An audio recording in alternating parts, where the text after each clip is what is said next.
Good day everyone. Ang putahe natin ngayon ay yung ating sweet and spicy Chinese style na chicken feet.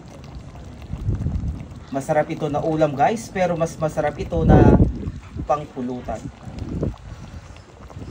Sasamahan niyo ako guys at tara na, magluluto tayo ng ating Chinese style na sweet and spicy chicken feet.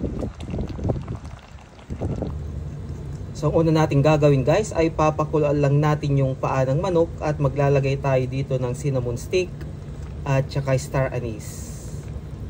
Maglalagay na rin tayo dito ng asin. So ayan, papakuluan lang natin siya ng mga 5 minutes.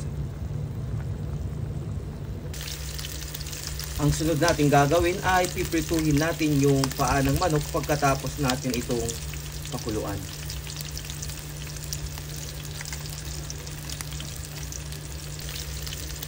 Ang sunod natin gagawin ay piprituhin natin yung paa ng manok pagkatapos natin itong pakuluan.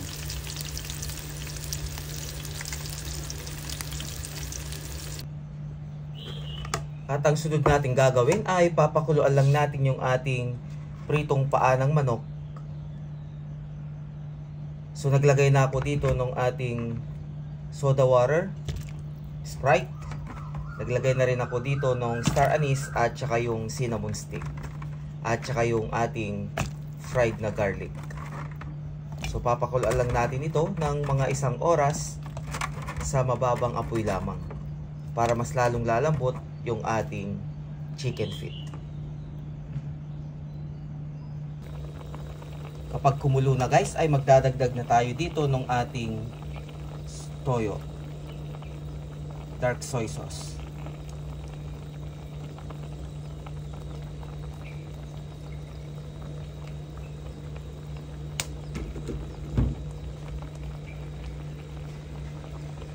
Hayaan lang natin itong lumambot.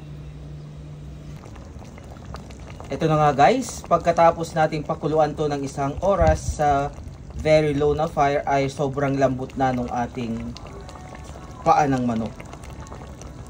At sa pagkakataong ito ay maglalagay na rin ako ng ating extra spice sa ating putahe. Maglalagay tayo dito ng mala, chili powder. So depende guys kung gaano yung kaanghang yung gusto ninyo. Ito kasi ngayon yung nauuso na pampalasa ng mga Chinese restaurants dito.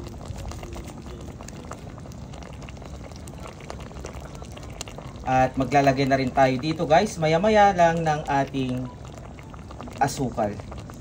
Para yung magiging lasa ng ating manok ay sweet and spicy.